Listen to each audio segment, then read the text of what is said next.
Onome didn't love the flat. It seemed too new. It was a kind of place with no memory. She hated that. However, she chose it for the reason she hated it. She wanted a new start. She hadn't planned to move from her former place, but she needed somewhere no one would look after the resignation and the calls she stopped answering from Shegun after their arguments. The place was in Lekki Phase 2, and it offered silence. No one asked about the baby's father. No one asked what she used to do. The agent had called it ideal for young families. She hadn't laughed, but something about it stuck. She liked the idea of being just that, a young family. Singular, just her and her son. It began when something woke her on their 8th night in the new apartment. It was words, not Tife's usual cries from the baby monitor. At first, she thought it was from outside.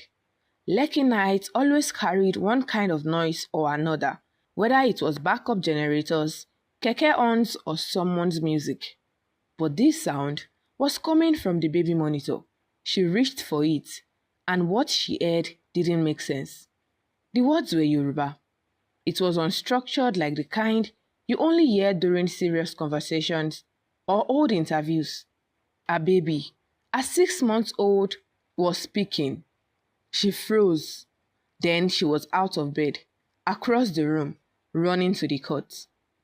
She found Tishe was asleep, perfectly still, as if she had not just seen him awake. His chest rose and fell with that steady rhythm only babies know. There was no way he had been talking. Not like that. She was convinced she must be hallucinating the night before. However, she started recording the monitor that night, just to be sure. And she heard the sound again. This time, it was even clearer. It was Tishe's voice, or something that sounded like him.